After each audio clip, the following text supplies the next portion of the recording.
Assalamu alaikum wa rahmatullahi wa barakatuh. Welcome to Ramadan Mutair. My name is Lord. Day 21. I say, welcome to the show. Let's kick started.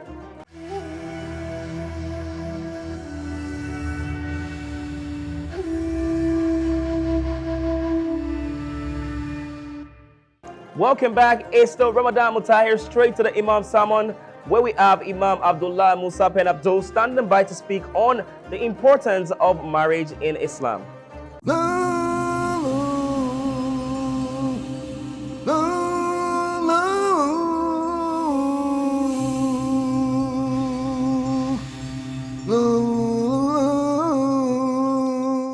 Assalamu alaikum wa rahmatullahi wa barakatuh. I am Abu Jabir Abdullah Pen Abdul. Today we're going to touch on a very interesting topic, the topic of marriage. Marriage is as old as the human creation. The union between man and woman is something that is intrinsic to our existence as human beings, because we were not created in isolation. We are social beings. Allah, He says, from amongst the signs of Allah, Ibn Kathir, he said, الدالة على قدرته وعظمته. This is a sufficient indication of the greatness and the grandeur of Allah, that He created from amongst yourselves, not from other beings, but from your kind, your human kind. From Adam, Allah created Eve, your mates, spouses. لِتَسْكُنُوا إِلَيْهَا, so that you find repose in her. But Allah then gave us the ingredient that will enable us to live happily ever. So marriage, it's something that puts an end to depression, because letaskunu ilayya, not something that starts it. Unfortunately today, as it is with every other thing in our societies, we have a twist, and marriages have become graveyards for people. It no longer offers that comfort, that repose, that tranquility that it is designed to offer, simply because we have not yet understood what the institution of marriage is all about. And until we go back to the drawing board and start looking at marriage from the right perspective, and then true understanding of what it is and what it should be and what it offers, we will never benefit from it. Hence, let us live as partners and not as boss and employee.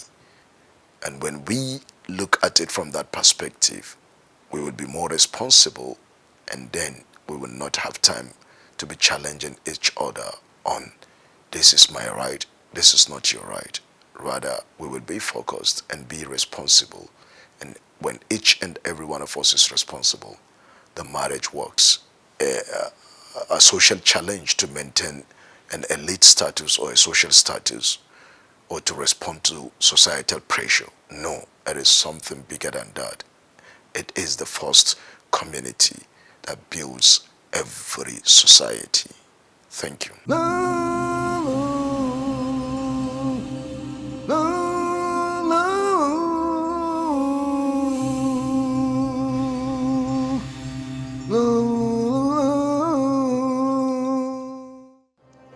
Welcome back. It is Ramadan Mutair. Let us recite a dua of the day for peace and harmony in our relationships.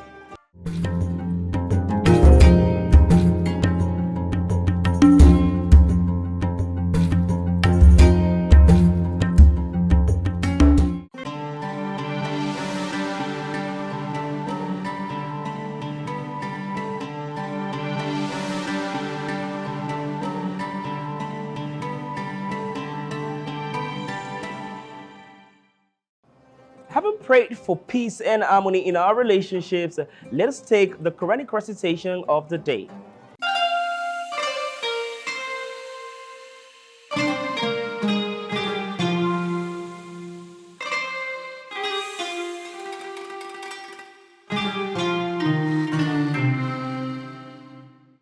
أعوذ بالله من الشيطان الرجيم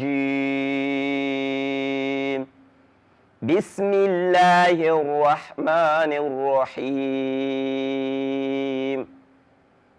سأل سائل بعذاب واقع للكافرين ليس له دافع من الله ذي المعارج تعرج الملائكة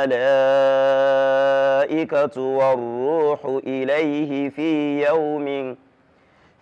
يوم كان مقداره 50,000 سنة فاصبر صبرا جميلا إنهم يرونه بعيدا ونراه قريبا يوم تكون السماء كالمهل وتكون الجبال كالعهن ولا يسأل حميم حميما.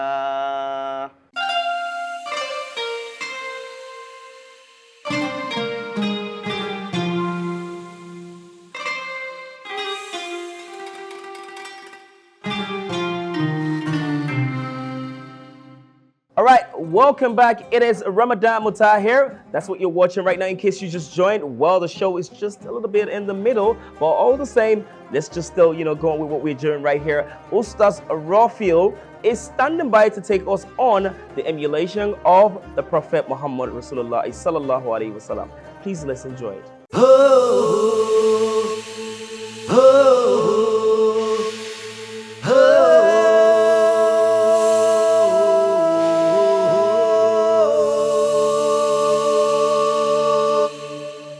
إن الحمد لله وإليه تقلان وإليه نرجعون والصلاة والسلام على أشرف المرسلين وإمام الأنبياء محمد رسول الله صلى الله عليه وسلم أدى الأمانة وبلغ الرسالة وكشف الأمة وقوّن الأمة ونصر الأمة وعبد ربه حتى تأتي اليقين اللهم صل وسلم على حبيبك محمد وعلى آله وصحبه وسلم.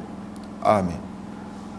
My name is Ustaz Rafiel Idris, Chief Imam of Asapa, London Central Mosque.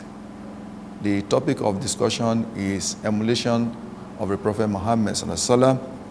As we have said earlier on, that Prophet Muhammad sallallahu alaihi wasallam was raised as a mercy to the entire universe. Based on what will be discussed, that the Prophet Muhammad sallallahu alaihi wasallam was sent to the entire universe as a mercy, as a compassionate prophet, leader, and as we said, the result is that by following this prophet, there is be beneficial for us in this our worldly life, and we also gain in the hereafter. لَقَدْ كَانَ لَكُمْ فِي رَسُولُ اللَّهِ أُسْوَةٌ حَسَنَةٌ.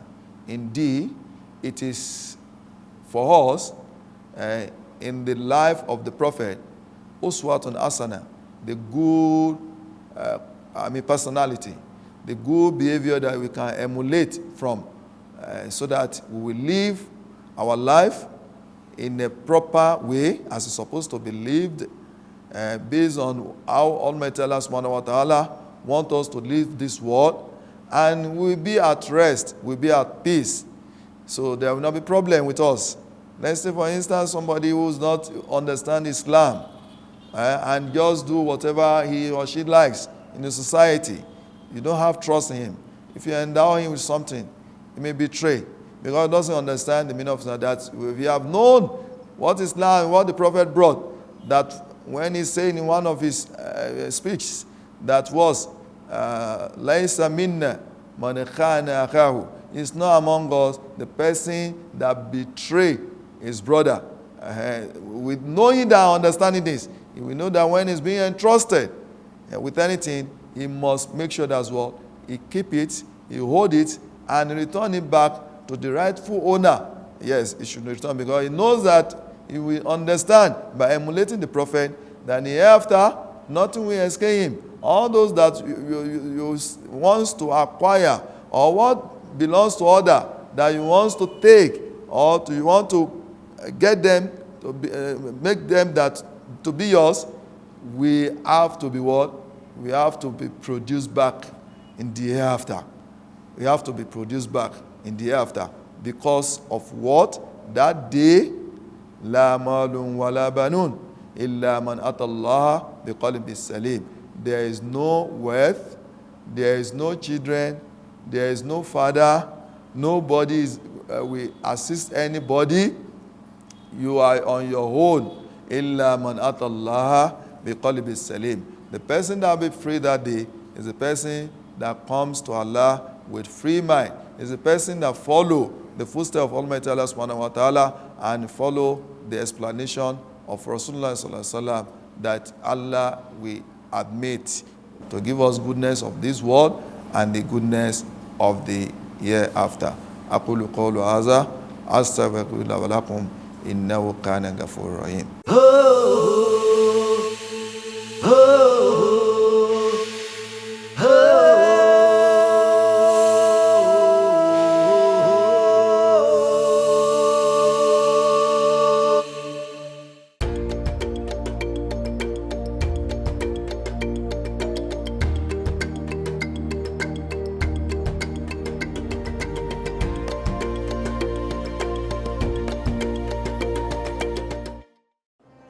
The life of the Prophet Rasulullah sallallahu alaihi wasallam is an exemplary one for everybody to learn from. And this takes us to the Sunnah, where Ustaz Jamal Shahid will take us on this.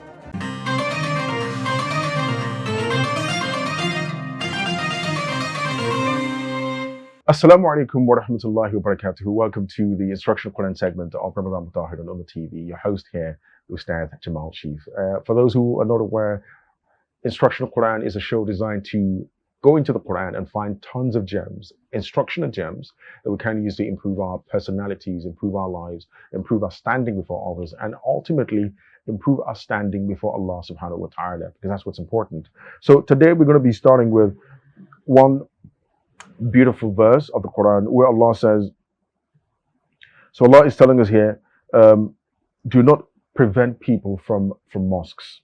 Allah says, وَمَنْ أَظْلَمَ مِمَّنْ مَنَعَ مَسَاجِدَ اللَّهِ أَنْ يُذْكَرَ فِيهِ اسْمُهُ وَسَعَى فِي خَرَابِهَا أُولَٰئِكَ مَا كَانَ لَهُمْ أَنْ يَدْخُلُوهَا إِلَّا خَائِفِينَ لَهُمْ فِي الدُّنْيَا خِزْيٌ وَلَهُمْ فِي الْآخِرَةِ عَذَابٌ عَظِيمٌ. So Allah is saying that who is more iniquitous, who is more evil than the one who bars Allah's places of worship, that his name would be mentioned in there. People who prevent people from going into places of worship and preventing Allah's name being mentioned. Yeah. Who is worse than that person? In other words, you're depriving people the right to serve Allah. And this is going back to the pagan Arabs who were the ones in control of the Kaaba at the time, and they put so much idols in it. And the Muslims said they were going to go there, to perform their rites of Hajj, and the pagan Arabs refused and said they wouldn't allow them come there. So Allah is saying, who is worse than the one who prevents Allah's places of worship? You get from what? From witnessing the influx of believers and them, praying and worshiping Allah in peace.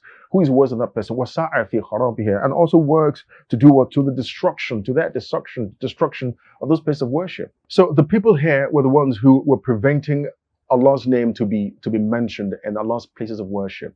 Masajid means places of worship. And they وَسَعَى فِي خَرَابِهَا, and they also work to its destruction, because when they mix truth with falsehood, and mention this sort of things in the places where purity and piety and sincerity and truthfulness should be, and they work to destroy the very essence of the place of worship for Allah's names, because truth and falsehood should not mix.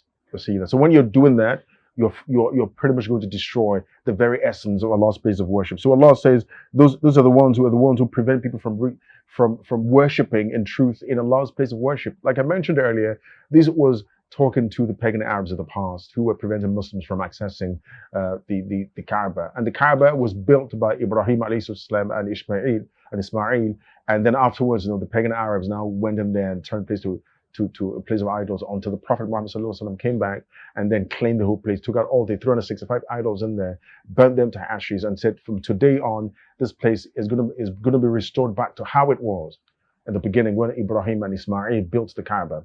Even before then, Adam ﷺ also built it for many years. The flood destroyed it, and then Ibrahim came back to build it. And so, and as such, the Kaaba is like the headquarter. And if you check, even if you check the map, you see that the Kaaba is exactly in the middle of the world, middle of the earth. And that makes perfect sense. If Allah was going to put a place of worship for humans, it's going to be in a place where it's easily accessible by everybody. So may Allah make it easy for us. May Allah not make us one of those, because who's worse in sin, who is more iniquitous. That's what Allah is saying. May Allah make it easy for us to imbibe this, and may He also make us people who promote His names to be mentioned at the right places. Assalamu alaikum wa rahmatullahi wa barakatuh.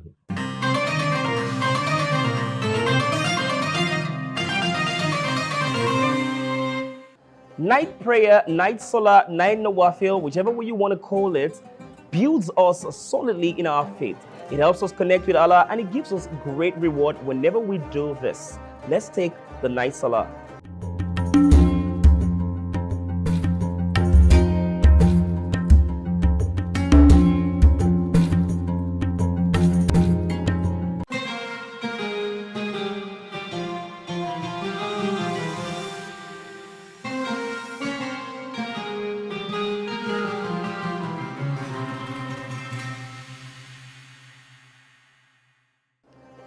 Welcome back. It is Ramadan Mutair. In case you just joined, today we've discussed about the emulation of the Prophet, the importance of marriage in Islam, as well as following the Sunnah.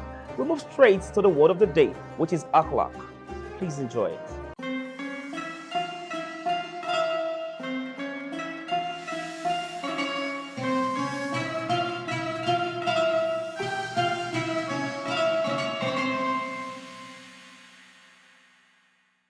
As a Muslim, you need to embody good character, which is akhlaq. You need to behave well, not just to yourself, but to the people around you as well.